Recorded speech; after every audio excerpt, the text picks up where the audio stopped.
Okay, we're on down the line. As I mentioned before, my garden's in 50-foot increments, so every 50 feet I've got a T, where it's just barbed T fittings with hose clamps, a little short section, and I got this valve. It's just a quarter turn on and off. You have to go twisting, so a little expensive, but well worth it when you're out here 90-degree weather. And then out of there is another barb fitting, and that's where your sub-supply line goes on. But I thought I'd show you that one. There's nothing on it now because this bed is nothing in it. So, and it goes on down, say 50 foot, on down to the next section. I'll just walk on down instead of cutting it off and turn it back on.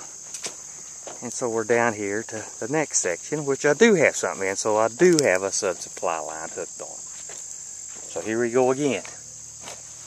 It sounds like I'm talking to a simpleton, but until you know about this stuff. But there's the line. Comes on down from, just keeps on going. Feeds the next, goes down another 50 foot. And another valve, just like this one. Okay, now you see I got that sub feeder line, and we'll back off so we can see what we're doing here. And I showed you this before, but I thought I'd just run to it because a lot of people ask me what. And see those three come off with the drip tape and feed that bed. And it keeps on going down through there. And every 5 foot we got another deal. I hope you can grasp that. I mean, to me it's real simple, and it's probably simple to you, but it's like, well, just want some people, they haven't done it, it might not be so simple. So I just got one line ran down through. I got to run a couple more, and then I got my other beds. Don't have them on there yet because I'm hand watering. Because one thing about this drip tape, and I'll show you why it's called drip tape, is because it's flat. It's just 10 mil, and it's got, can you see that? There's one of the little emitter holes right there. It's looks like a little slit, but it just weeps, and mine's every 8 inches. And there she goes.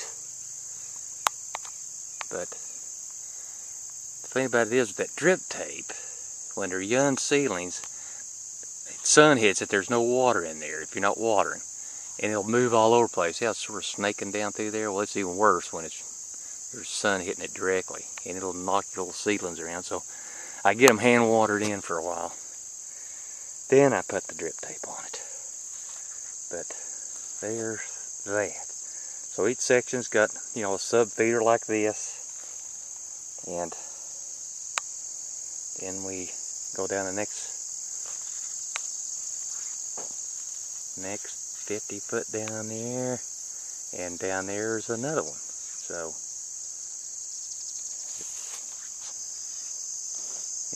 pretty simple layout on mine. I mean, I have to make simple. And then way up there's the spigot next to that barrel. So I thought I'd clue you in on that, and that's basically it. I mean, that's about all there is to it, folks.